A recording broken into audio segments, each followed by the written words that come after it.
Hello everyone, and welcome back to another episode of Boss Fight Breakdowns. We are making our way through the bosses that appear in the main story quest, and we should have this series finished within the next week or so. So if you have missed one of the episodes, please feel free to go back around and check it out. And if this video in particular is helpful to you, please feel free to give it a like, as this video in particular encompasses two of what are, in my opinion, the hardest boss fights in the game. So, real quick before we progress into those fights, feel free to subscribe to the channel if you haven't already, as the subscription is free and easy, and there are videos coming to you on a daily basis. And without further ado, let's jump into the boss fights of today's video. So the first fight we're looking at today is the fight against M.O.D.O.K. And the fight with M.O.D.O.K is probably one of the more difficult in the game, based off of two different things. The first being a lot of his attacks are sporadic and kind of hard to get a read on, especially the first time around.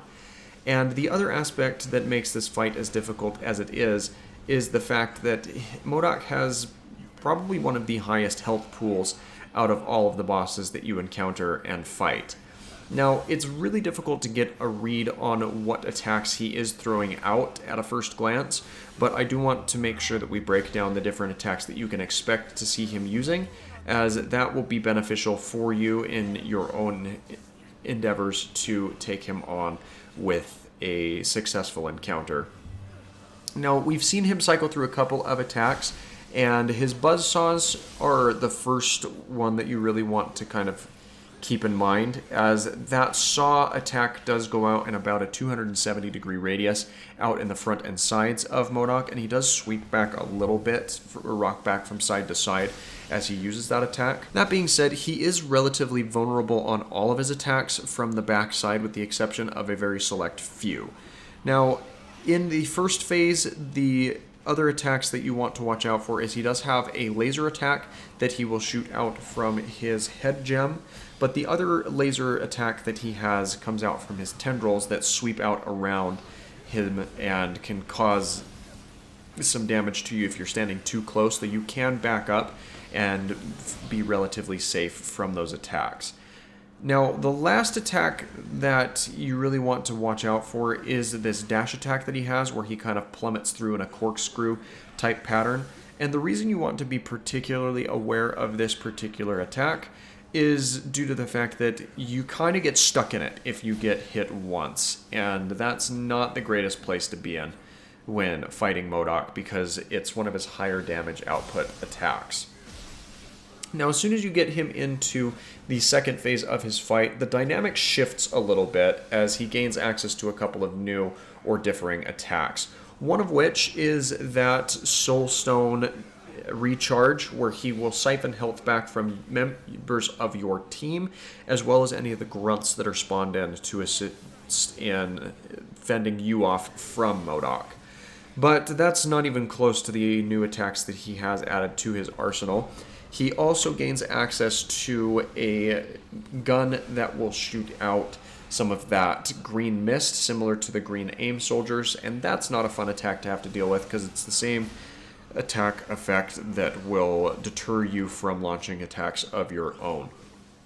He also has a new rocket pack that will send rockets out in a different pattern than the rockets that you saw in the first phase. And he also has some concussive blasts akin to what we saw in the fight against Claw. Though the big difference here is they just emanate out from him. They do not ricochet off the walls in the same way that Claw's attacks do. Now, he does have access to a few other altered attacks from the first phase, and one of which is the attack that he uses for his lasers that sweep out from the tendrils that come out from his chair.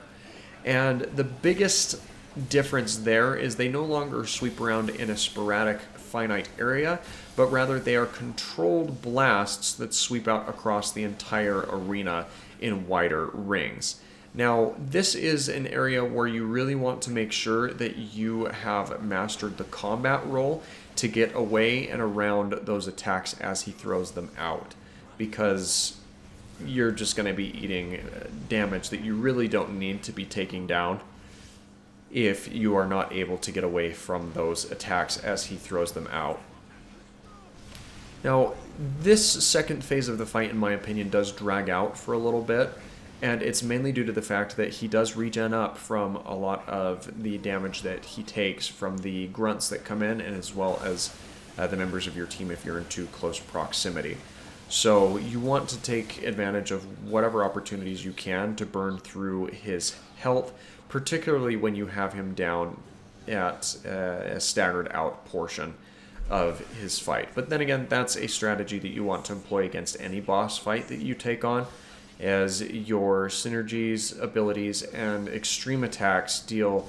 increased amounts of damage to your opponents as they are staggered out. So you really want to try and have as many teammates as close as possible as you can as those attacks are being doled out, or at the very least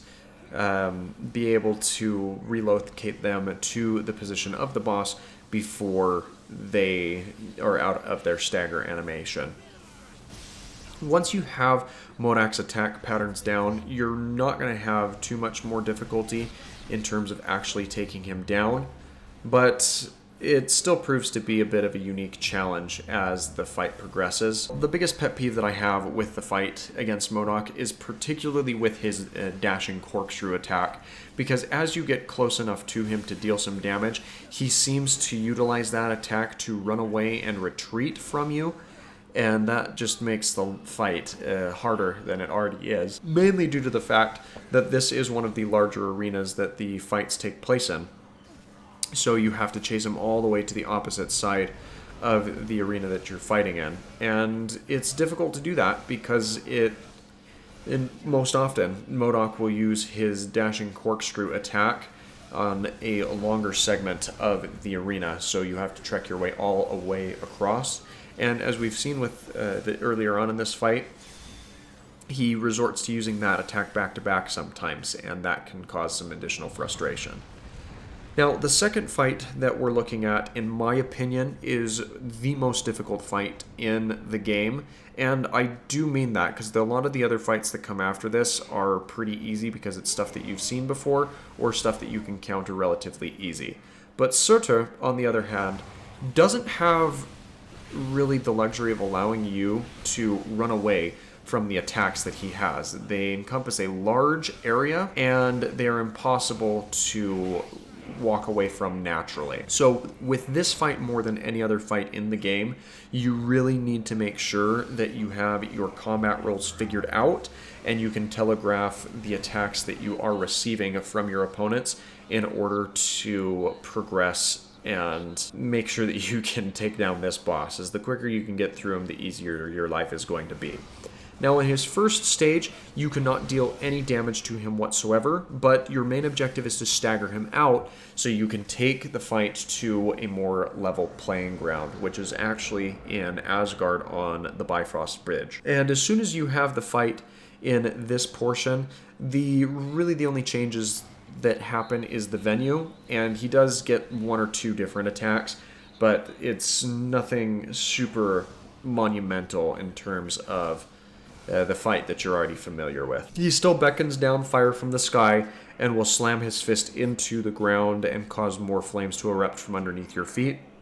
But the biggest things that you want to be aware of with his attacks are with his large sword, as he will either sweep it across the playing field and you'll need to roll around that, or in particular that fight or that attack that we just saw from him,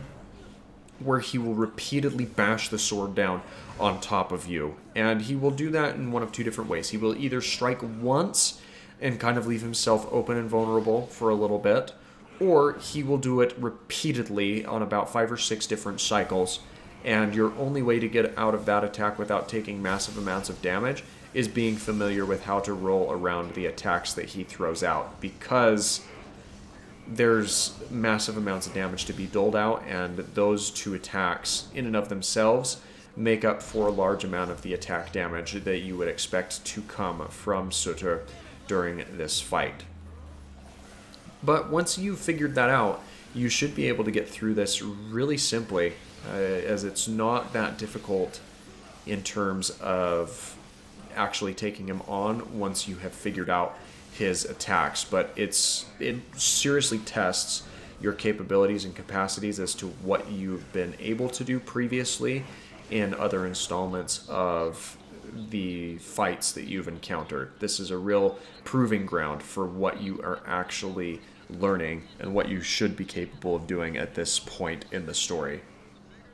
The only real attack that you can get away from comfortably is that attack where he beckons fire down from the sky, is you can retreat to the furthest point back to get away from that attack as it rains down from the sky. But again, once you have his attacks figured out, you really should be able to get around them with little to no issues or problems. So it's really a matter of, have you practiced your combat skills enough to get away from them, and can you execute them reliably in order to decrease the amount of damage that you are receiving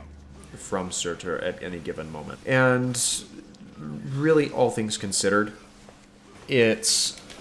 the most technical of the fights that you're really going to come across. But as you'll see here, as we are able to lay into him with a couple of our ability attacks, we've made our way through fairly easily, but it took me a couple of tries at this boss to successfully get it to the point where I was able to reliably take him down. But that's going to be it for this episode of our boss fight breakdown series. If you enjoyed this video or found it helpful, please feel free to leave a like on the video. And again, don't forget to subscribe if you haven't already, as that subscription is free and easy. And we've got another episode coming to you on Wednesday. Thanks for watching, and have a great day.